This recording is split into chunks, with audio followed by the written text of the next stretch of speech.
After the shanquella case, I bumped into another case where it seemed like a girl got betrayed by her friends. So during the summer break in July, Zkira Kemp left Houston to go to Maryland with her two best friends. Around 2 a.m. on the 8th of July, she was then in an accident where she died and her two friends survived. But the mother, Jolanda, has been told conflicting stories about her daughter's death. From the police to the medical examiner. And the events leading up to it. As well as that, it seems like there was a different body in the car that wasn't secured. But before I explain everything, make sure to hit the subscribe button with notifications so you guys can keep updated with this story, and smash that like button, leave a comment, because it pushes out this story more. So who is Zkira Kemp? Zkira was 20 years old. She was in college in management major. She helped with special needs children. Even though she was the life of the party and everything else, she had an old soul. But she was so loving. When it came to her people, she fight. Zkira was not going to leave your presence without telling you she loved you. She really seemed like someone with a big heart. Like, she even called her friends family. So let's talk about how Zkira met the people involved in this incident. Her and Rhonda been best friends since freshman year in high school. They was close. I'm talking about that Rhonda Renee. That buddy Bay. That buddy Bay. You don't understand how close Rhonda and Zkira was. I used to say sometimes, are y'all gay? Zkira met Michael at Prairie View. He wasn't attended a Prairie View, but she met him at Prairie View. She called him her cousin. They got so close, they was like best friends. Now, the dynamic in this friendship is really interesting. Zkira was really close friends to both of these people. Zkira even sent me a text and said she didn't consider them as friends. She considered them as family. Michael and Rhonda, until today, are in a relationship. Zkira was the mediator between those two. You know, they called Zkira every morning, every day. Now, the three decided to go to Maryland to celebrate Rhonda's 21st birthday. Zkira and her mother, Jolanda, agreed to have Zkira's location on so she know where her daughter's whereabouts were. She's still my baby. She ain't never been that far without her family. It was Zkira, Rhonda, and Michael going on a long road trip from Houston to Maryland. And they were going to meet up with their friend Aiden. The other friend that was already in Maryland, he had already flew out. It was his dad's house that they were staying at. Who they called Coach. His real name, Addison C. Fair Jr. He has 5 children, Aiden being the youngest. From the sounds of things, he was a major role and he reached up to E6 in his ranking in the Marines. I'm assuming that he retired. He's either a coach or some type of mentor, or maybe even both. And I'm guessing that's where he got his nickname Coach. They actually left the morning of July the 3rd. And it was a 20-some hour drive, so they made it on the morning of July the 4th. And judging by these posts, you can tell that Zkira was so excited to be in a new location, share this experience, and spend some time with her friends. On the 4th day, Jolanda found out that Zkira was talking to a guy named Nick. Zkira was talking to a guy named Nick up there, and I wanted to know where Nick was and all of this, so I kept calling Mike's mom trying to get Nick's number. She said she didn't have it, but she had Coach Fair's number, so she gave me Coach Fair's number. To this day, I don't know who this Nick person is or how involved he is in this whole situation. And then on July the 7th, she had texted me of the morning of the 7th, Mom, can you send me some money to go out with? And I said, if you need money to go out with, what about your gas coming home? And why you gotta ask me for money when you got all these folks riding with you? You know? She was like, Mom, I got money for that, but I don't have extra to do anything with. She know whatever she asks for, I'm gonna make it. I spoke to her that Thursday. She said she was that boy's dad. They lived on a lakefront. She said she was sitting out on the porch watching the rain hit the lake. And I could hear her friends, you know, in the background or whatever. So I said, okay, I'm gonna let you go and enjoy yourself. And make sure you keep that location on. I was at work. I worked a night shift. About 10:30 that night, I checked her location and it did show that she was at a bowling alley area. And when I looked into it, guys, the bowling alley was 2 hours and 30 minutes away from Maryland, the accident area. So it makes me think, what was she doing all the way out there? I was working or whatever, and then about 1 o'clock when it was time for me to go clock out, I remember looking at the location again while I was standing at the clock. I thought her location was off. I'm like, oh, I know she did. What's she doing? Started to call and I said, hold up, if it's one here, it's two there. When Kira sleep, she gonna sleep. She ain't gonna hear no punch. I don't know why these young kids put their Right. do not disturb. Right. But so I said, well, I'll get her first thing in the morning when she get up and get on the road. I'm gonna tell her to turn that location back on. Didn't have a clue anything was going on. Right. I'm actually walking out the hospital, walking to my car, planning my baby birthday for November. On July the 8th, around 2:30 a.m., allegedly Zkira, Michael, and Rhonda were in a really bad car accident. If you keep watching, we'll explain why some people feel that she wasn't actually in a car accident. Apparently, the car left the road and struck a tree, and at some point caught on fire and was engulfed in flames. Apparently, Michael remembered getting out of the car and getting his girlfriend out of the car before he came unconscious. He also claims that he was in the woods with nothing or no one around. Allegedly, he went on to say that when he regained consciousness, that the car was completely engulfed and Zkira was left in the car. So when I got home at 1 o'clock, I did my normal routine, got in the bed. I slept good. I slept at peace. That bothers me that I was sleeping peacefully, knowing my daughter was going through that type of situation. And the reason why she's so upset about the situation, not long ago, Zkira was actually hit by a drunk driver, and her mother actually felt that incident. You call it mother's intuition. 2 hours before that happened, I felt it and got up and covered my baby, prayed for her. Around 7 a.m., she ends up waking up and she ends up getting a call from Keisha called. Keisha told me that Aiden's mom was trying to reach me, something going on with the kids. And I was like, something going on with the kids. I said, Kira better not be playing with me. I thought maybe they didn't got in trouble, got arrested. And I was like, what's going on with the kids? She was like, I don't know. They didn't tell me anything.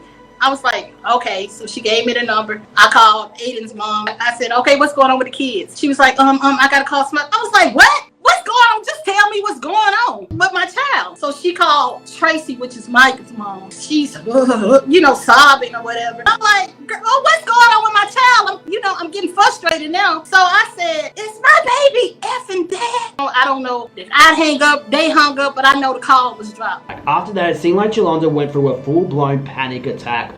And I'm screaming, I'm panicking, I'm running outside. I called my sister, I called my Kira's godparents. I didn't know what to do because I was like, I let my baby go this far. I can't get to her right now. What's going on?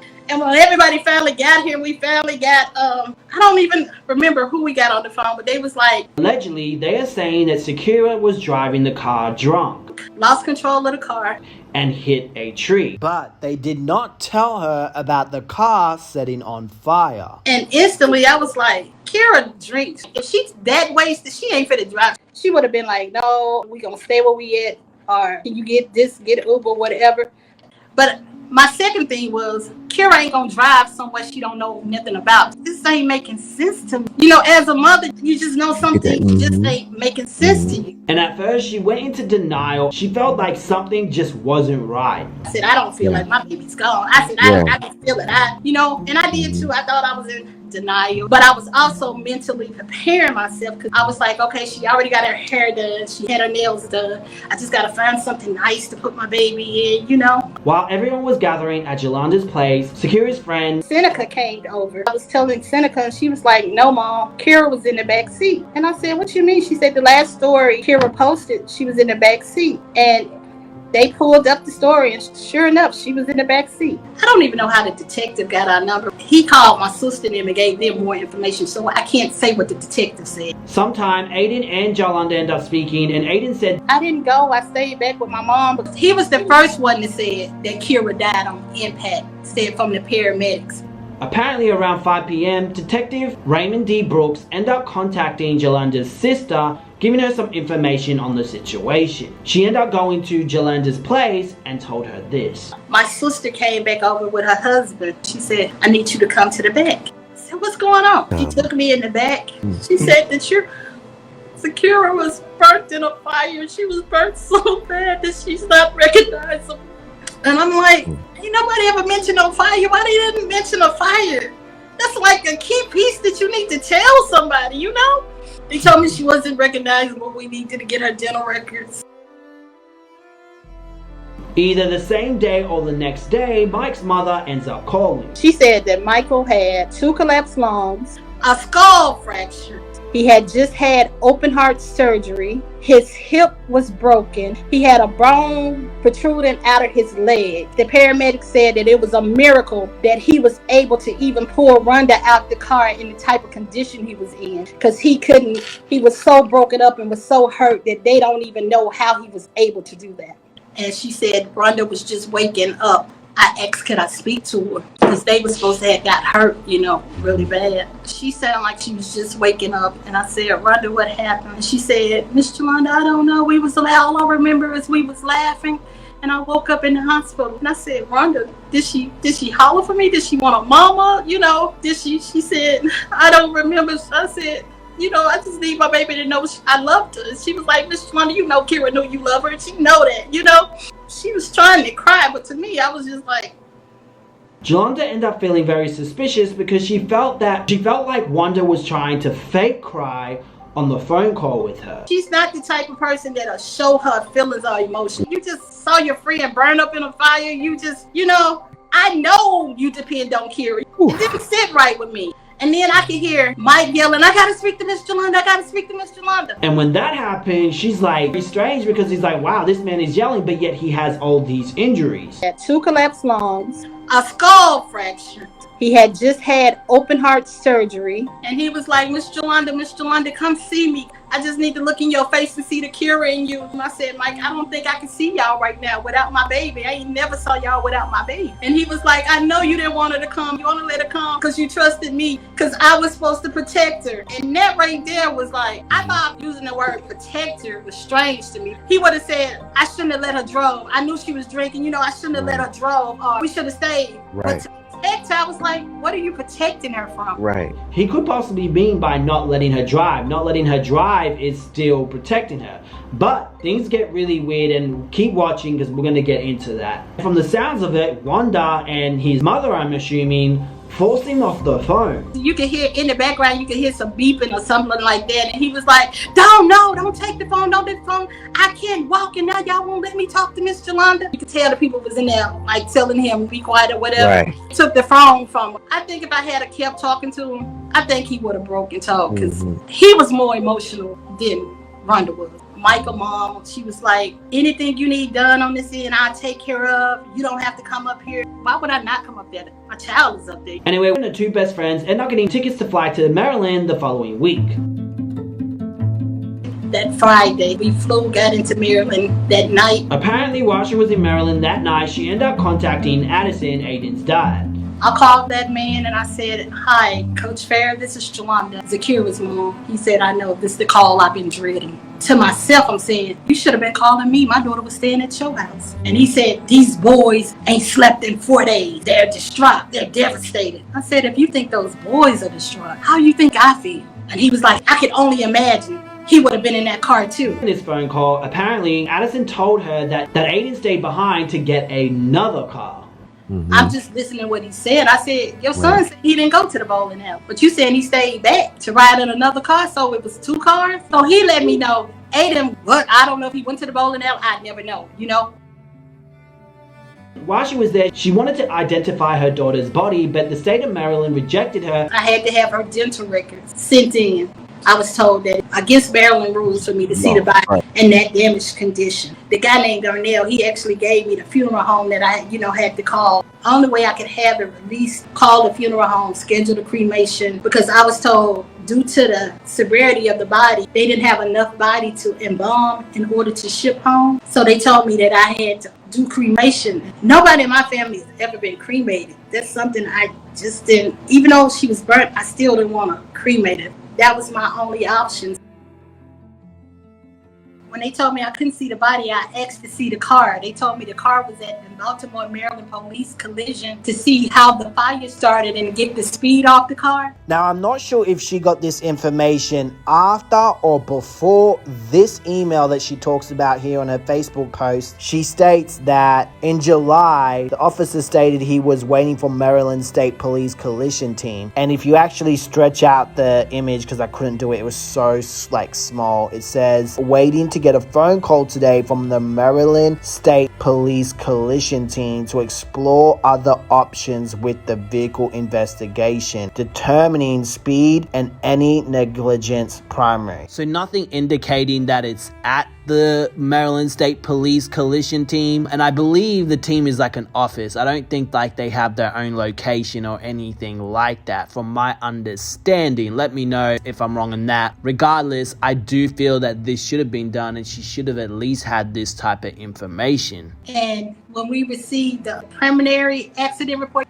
I noticed it was a tow truck yard at the bottom of it. I called the tow truck yard and I asked them how long had the car been there. They said since the day of the accident. Open area, the car looked like they're storing tires. It looked like they've been using it for storage. So I said, the car had been out there the whole time. The police, how are they getting? Oh, she was like, oh, they're getting evidence from it. They coming in and out every day. And I'm like, ain't no way you get no evidence out of a car in an open area. It's just out. Where y'all saw the pictures at, that's why the car had just been sitting there like that. And get this, what the lawyers say contradict what this woman told Jolanda. Now, according to Rice Martha Pasoras, your official injury lawyers, there's usually two groups who is investigating the car accidents. The police will conduct initial investigation when they arrive at the scene of the accident. When the police arrive, they review the damaged vehicles and begin taking statements from drivers involved in the accident and witnesses. In this case, there was no one else involved. Apparently, Wanda and Michael were unconscious,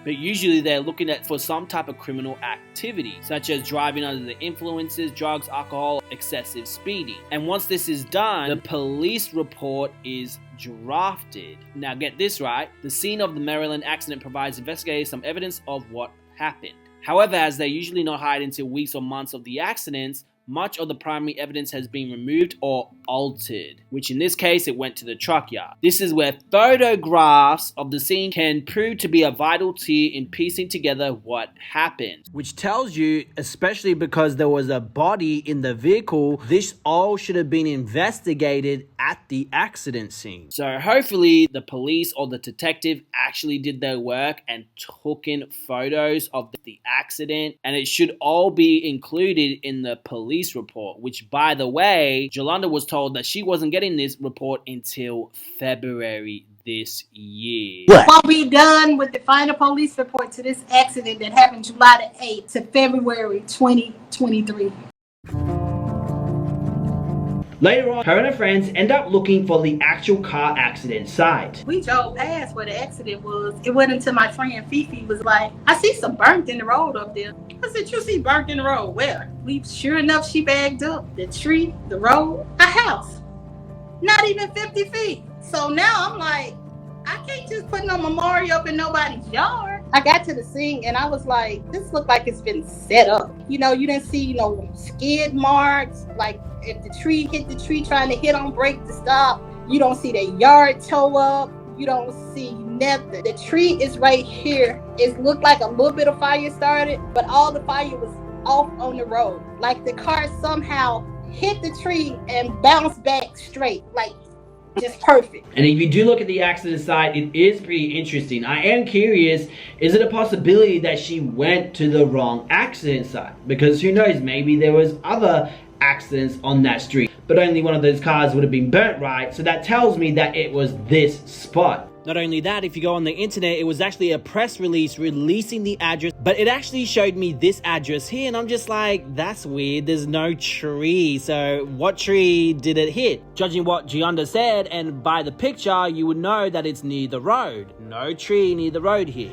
But if you look further down the road, you would see a house with 3 big trees. Actually, I believe it would have been this tree right here, guys. Only because in the picture you can't see the driveway, so it would have been from this direction. And to further prove her point, as you can see the memorial near the tree, there is no burnt grass or anything, so it does look like the car bounced off the tree. And this is when it gets a lot more stranger. She ends up going to the house because someone was sitting at the patio. And I said, ma'am, this accident that happened here, it was my baby that died in the fire. Can I put this memorial up in your yard? Is this what an accident? And she was like, yeah. I was like, did y'all hear it? They was like, no. When we woke up that morning, the cops was knocking on our doors, asking was we the one that called 911, and we didn't call. And for you guys that are asking, wouldn't it explode? It's not like Hollywood. It's very rare that a car will explode. And get this, it gets really strange. As she's trying to put the memorial sign in the dirt, right? The neighbor comes, there was a photo on the memorial, I'm assuming. The lady who lived there saw it and she's like, who's that? And Jolanda's like, that's my baby who died in your yard. And she ends up saying this to her. She said, no ma'am, no it's not. I said, yes ma'am. I said, it's my baby. Her and her friends drove down. She said, She said, that man's a man in a black truck said his son died in the fire. His other son was in critical condition. And the girl, she got hurt, but she got right, something like that. Me and my friend was like, what? And she said, no, he came by 2 days in a row. In fact, the next day he bought some young kids looking between the 11 and 12, and they was out there crying over their brother. Again, guys, I looked over the internet to see if there was a man that died and a girl and a boy in critical condition, and nothing but Zkira's accident has been all over the internet. Me and my friends, we was like, you feel anything? I said, I feel absolutely nothing. I said, I feel like this was set up. How did the car come this way, hit the tree, no fire by the tree, a little patch right there, and the car on the road, like just pushed out on the road, like it, you know, where it was burnt, you could tell it was like turned, and I was like, it ain't making sense to me, you know? It came this way apparently. Somehow he hit the tree.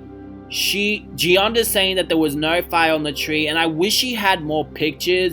Anyway, the car, judging by one of the pictures, the fire is here. So like, how did the car go from here, hit here, but be like, make that make sense? How does that work? Boom, boom, boom. Like, let me know what you guys think in the comment section below. The man told us he would finish putting everything up because the ground was so hard, he would do it for us and everything like that. Now, Jolanda ended up recording the conversation with this man, and here is the audio. The big guy, he was a big guy. He was saying that now. I said, do you know them? He said, yeah, that's my son. My son got killed, and his son got burned up.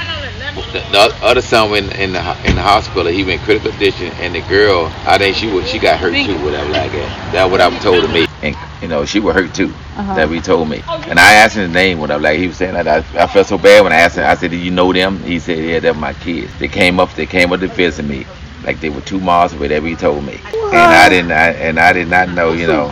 He said his son died in his kids. He said with his son and the other son in the hospital, and his daughter went to it. That we said. That what he told me. Was in a critical condition.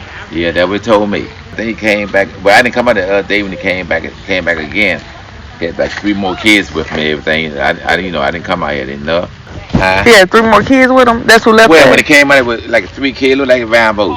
A young girl? 10, 12, or something like that. You know, he had 3 kids when he came back. So they hit the mail. They was coming from. Well, I had a mailbox. I had the paper box in my mailbox. They probably was racing. Was it 2 cars or 1 car? Nah, one of them one car.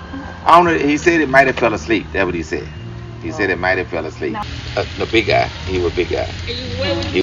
The big guy, he was a big guy. We was like, it's time to go up to the hospital now, because I need answers. We get ready to go to the hospital. I called the hospital to get their room numbers, and they said, ma'am, they've been discharged. And with the injuries that Michael sustained, how is he at the hospital? Now, according to what I've been seeing, it is actually possible for him to be out of the hospital during that time. Saying that with all those injuries, I don't know, but it is a possibility. So she ends up calling Michael's mother. Now here's the audio of some of that conversation. Really feeling so that you call, try to call coach so that he can tell him, because you know he can't walk or anything, and he's staying with the coach. Yeah, because I can't care for him. I called the coach last night and he didn't say anything. Yeah. Did you ask him, was he there? Yeah, I asked him about Mike. He said he was released yesterday. That's my purpose of calling, because I went to the hospital yesterday to check on him. And that's when I heard yeah. Oh, okay. I'm sure he wouldn't mind. Yeah, because he can't walk anything, so he needs to be lifted up and, you know, carried. From what she's saying, in my opinion, it does sound like if he did have those injuries that he should have been in the hospital longer. Why they released him out the hospital so quick?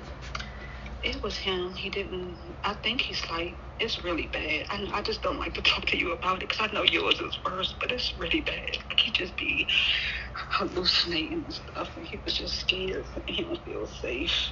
He don't feel safe for what? Why he don't feel safe? He feel like they not really treating him right because he's been, Who wasn't treating him right?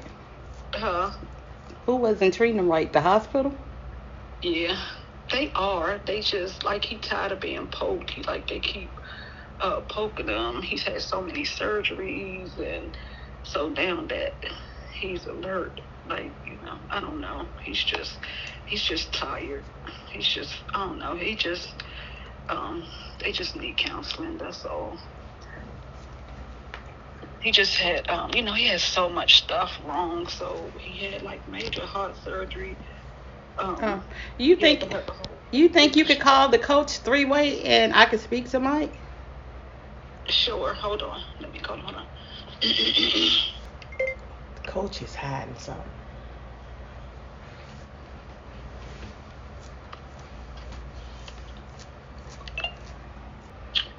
They didn't answer. I'll call back. I'm going there soon anyway. Okay, we're calling. Let me know. And I'll definitely do it when you call. I'm sure. You think I can meet you out there when you go? Yeah, it's far, but yeah. Okay, I don't mind if I came all the way here. I don't mind distance. Oh, okay. You by yourself? Yes. Now, Gianza wasn't honest to her when she said she was by herself. I think she did that because she wanted to protect her friends that came with her. Why'd you come by yourself?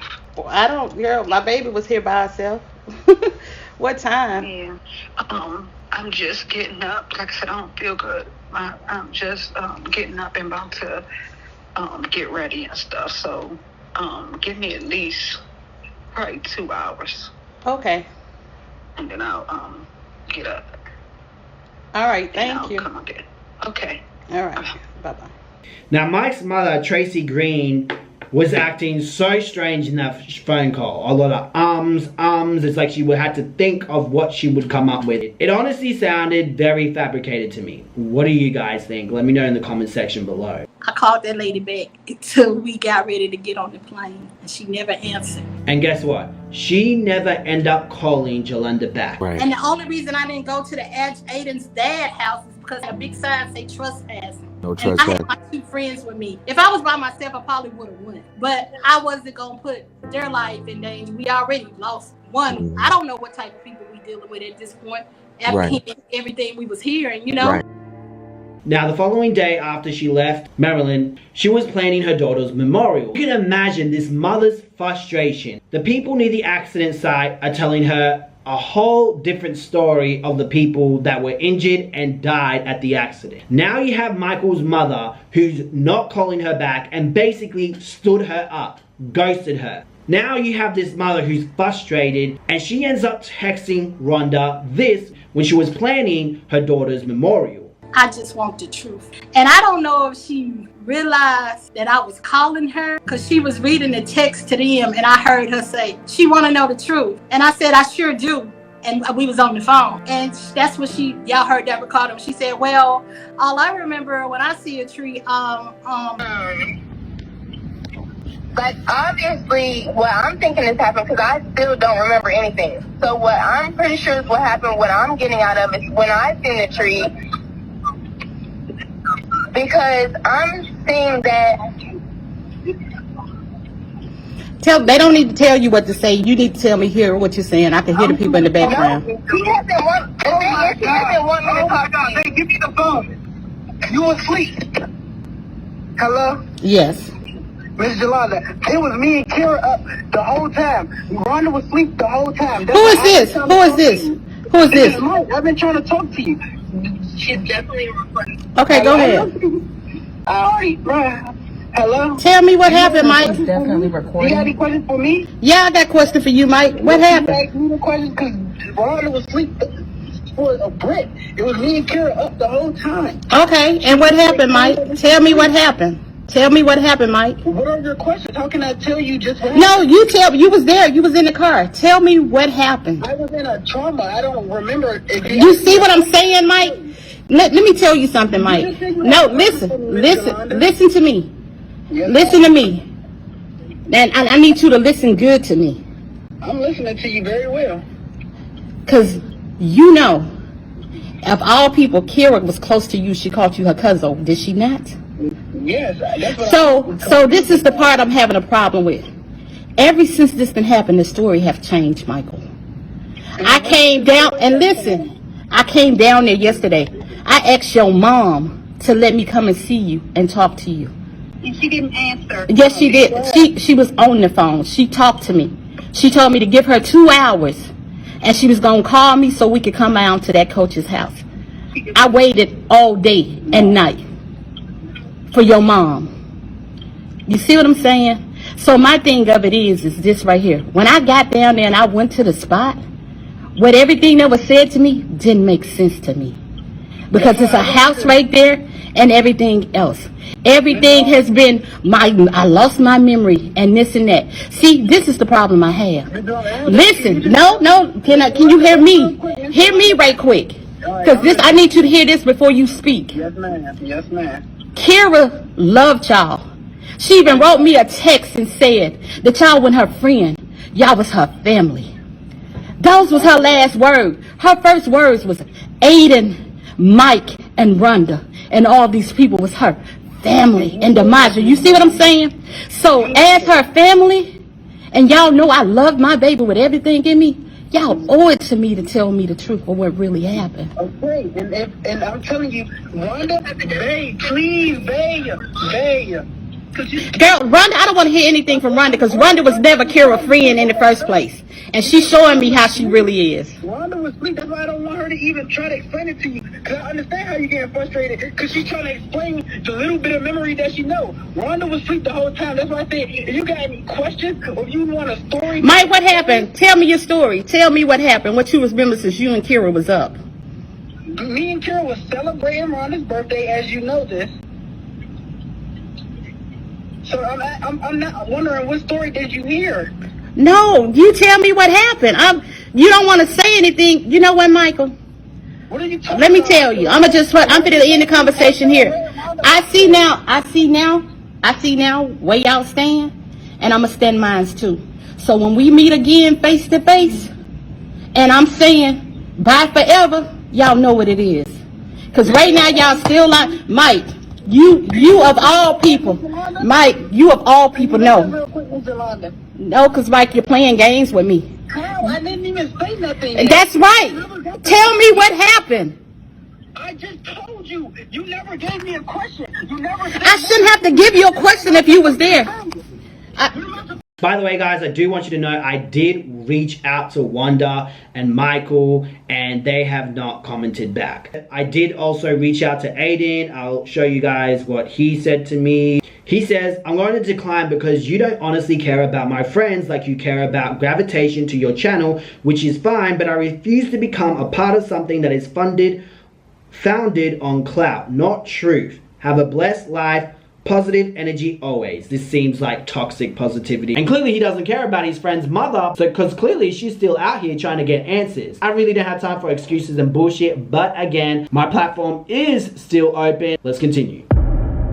And that was another key that me and the medical examiner, we bumped heads in. Because I sent her the dental records. And she told me with the dental records that because the dental records was old, she matched them up the best she could. And I said, what you mean you matched them up the best you could? I said, adults' teeth are pretty much what they're going to be. Mm-hmm. I said, her teeth, she just had her teeth done in 2021. That would make it old. Jolanda had to fill paperwork to get her daughter's body cremated because it was, from the sounds of it, it sounds like it was the only way to get her child to her. I regret it, yes. Forget but the lady that I spoke to today gave me hope that I could still be able to know if that was my child or not, you know? Mm-hmm. And dictate that I had to get a funeral home there. You know how I got those ashes? They They said those ashes Federal Express in a box.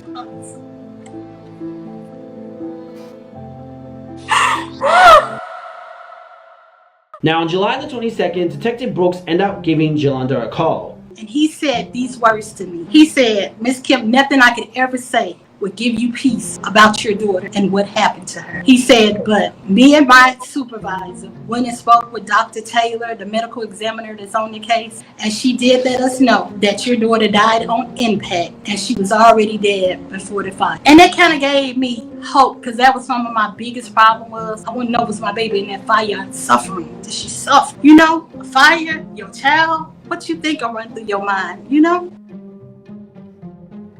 Now at the end of July, Yolanda ended up getting Zkira's clothes, but she didn't get the necklace that she brought with her to Maryland. No necklace or anything was in those clothes. For her memorial, it was so many people there that I didn't even know. And the way they would tell me how my baby blessed their life and encouraged them and spoke to them. I mean, adults, this is a 20-year-old. That 20-year-old have a legacy like somebody that lived 50, 80 years ain't never had. She was loved and she, you know, she was full of joy. She was full of life.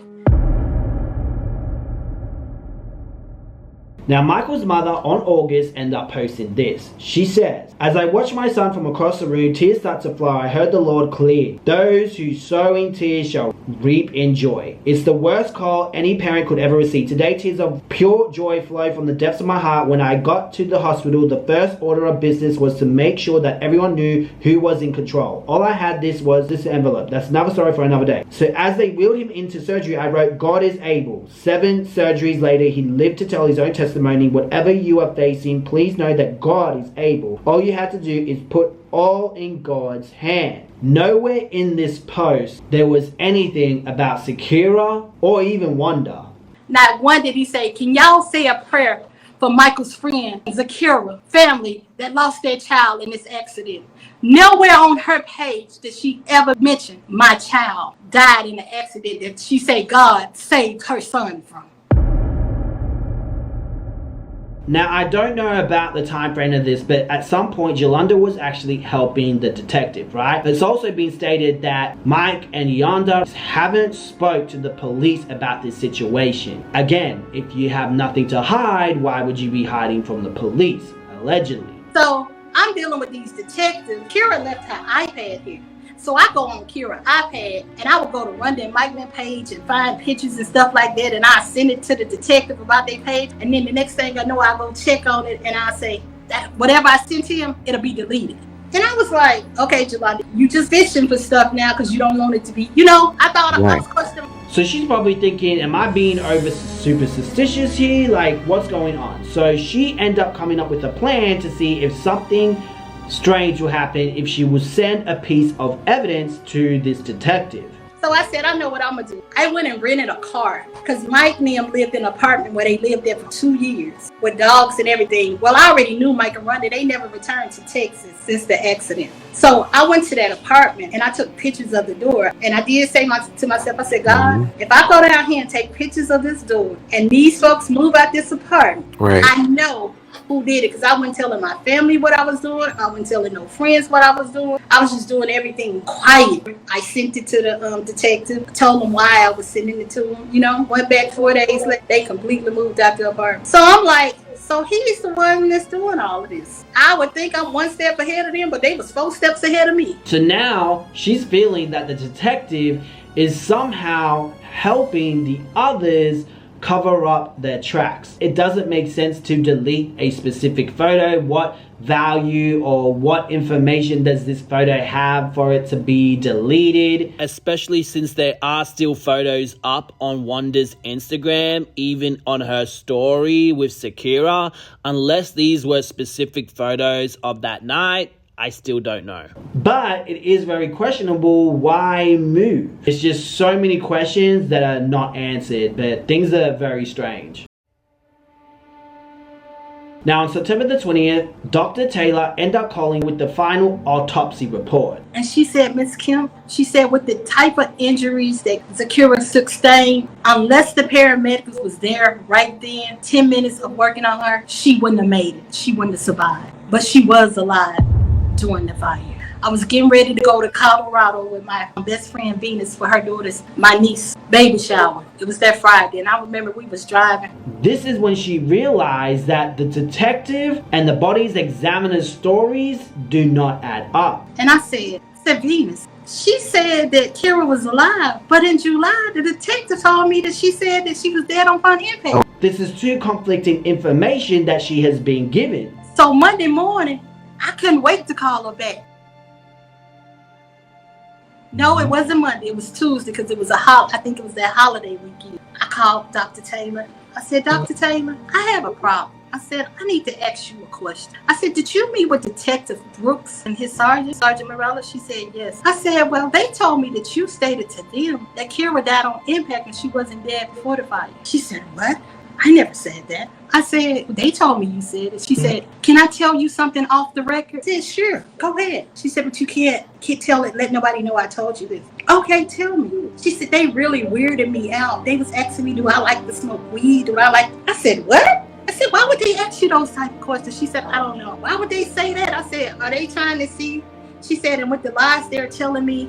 And I guess they was trying to tell her how they wanted the report to say that happened. A lot of things don't add up here, okay? It could be a lot of reasons why the detective asked her. Did the detective, hey, do you smoke weed? Because it's a possibility. Maybe they're asking her, do you smoke weed? Because maybe they want to bribe her with weed. I don't know. It's just really strange that a detective will ask those type of questions to a doctor. Again, this is all alleged. Now let's continue. Dr. Brooks told me he was out on a family emergency. At the same time, Dr. Taylor also told me she was out because her grandmother died and she won't be back until the middle of October. I was like, man, they give you that much leave when your grandmama died? Now, sometime in September, the autopsy report ends up coming back, and it said that Zkira was found in the rear seat of the car that was in the accident. But remember, allegedly, she was told that she was driving. That autopsy report, on the first page, it says it was a well-nourished 20-year-old body, but it came in at 88 pounds, 3 feet, 3 inches. My baby was 169 pounds, 5'4". She lost 2 inches in the fire. It says the body was so severely burned that both forearms, right greater than the left, her lower legs, that it was amputated off due to the fire. But on the first page, it said that the blue identification tag was on the right wrist. You just said she didn't have a forearm, and when they say forearm, I mean, is this? And you saying you're not getting the right measurements because you don't have all the body. Now, Jolanda wasn't really clear in this interview, but it sounds like, and I'm assuming that she called the medical doctor again. The detective didn't give y'all all the body, that they kept the bones. Right. What do you mean they kept the bones? They never gave it to me. Now, in fire like that, according to the internet, your bones they don't melt. Even in cremation, they have to do things to break down the bones. They have to grind them, etc. So why would a fire just melt the bones away and make her shorter? And when I called back and asked for the pictures, they told me I would have to get a lawyer or just as a subpoena to receive those pictures and everything. At this point, they're trying to get a hold of the detective. I believe they were calling the person that's working together with the detective. My sister started making calls. My sister called that man over, I don't know how many times, but he never would return her calls. So they decided to do this. Because I said, I bet if you call and tell them you're going to be there, they'll give you a call back. And she did that. They gave her a call back and was like, Jolanda told us not to talk to you. We don't have to talk to you about anything. I never told you that. I called him. I said, you just told my sister that I told y'all to never talk to them. I said, I never said that. Why would you lie? I said, and you told her you've been keeping me updated. I said, y'all haven't talked to me in 3 weeks. What update? He was like, Detective Brooks haven't called you? I said, Detective Brooks told me he was out on a family emergency. Now, November the 29th, the doctors that was examining the body, etc., finally agreed to let Jolanda see the pictures of the body. So they end up flying to Maryland to see them. They showed me these pictures. Y'all, those pictures were so graphic. It was so disturbing. But I looked at them. I stared at it. I was trying to find something that would say, this is my baby, you know? I was trying to look at the teeth, but teeth on the side and everything like that. I couldn't, you know. really look at it. My sister was like, well, that looked like the shirt she had on, the little piece of blue shirt, you know. How everything else is charged, but that little piece of shirt, you know. Which is very interesting. You'd think a car that was engulfed in flames would have burned everything. But I was looking for this necklace because the pictures was on the scene. And the other part that kind of rides with me and my sister was, y'all said y'all didn't have all the body, but on the back seat of what that body was, you could see the bones on the seat. You could just see everything. But my daughter had a lace front wig on, and they said that you could see fashionable cornrows. I couldn't see anything on it. In the autopsy report, it never mentioned the fabric from the wig that she had on, because I'm quite sure if it was burning, you know, it's going to be some remnants of that. It didn't mention her glasses. Kira didn't go nowhere without her glasses. She had them on in the pictures. And nobody can find this butterfly necklace that she's supposed to have on. My sister pulled up a picture and let her see what Zkira had on that night, and she saw the butterfly necklace on her neck. She went down to property to try to find it. She couldn't find it. She said, oh, we sent it over with the property to the funeral home. I had my sister to call the funeral home right there in there, and the funeral home said they take detail records. Nothing came over. So this necklace just magically disappeared. Now Yonda's like, I can't really tell if this is my daughter. Do you have the dental records? And this is when conflict happened. She told me she don't have them. How you don't have the dental records that you told me that's what you identify my child? Oh, you would have to call the doctor. You are the doctor. There's no other doctor on those autopsy but you. Put it the best you could. She said, oh, no, I said the lady that did it was really good, and she did it, so it was a perfect match. I said, no, ma'am. You told myself and my sister that you did those dental records, and that's how you possibly identified Zkira. I said, no. I said, maybe I said we came together, lined it up, and we all agreed that it was her. What? Your signature is the only one on this autopsy report. Now, recently, she ended up going on the interview with the Lambo Show and NCB to get her story out there. And till today, she doesn't even have the police report, guys. What they told me, they said I can't get the final police report until February 2023. As well as that, the mother has deleted or put her Facebook on private. I believe delete. I went to her YouTube channel. She has deleted everything off YouTube as well. At this point, I personally feel mother's obviously protecting Michael. Now, I'm not the only one to reach out to Addison. He hasn't said anything to anyone. It is so obvious that they are hiding something. Because I have to get everything out of Maryland. And y'all, that whole place is like it's corrupt. It's like that area, wherever they was at, Hanover, it's like it's ran by middle class, upper class black people that got money. Don't matter how they got their money, but they're running that place. You can't get no answer. But what I'm not trying to say it's a conspiracy. What I'm trying to say is inconsistency.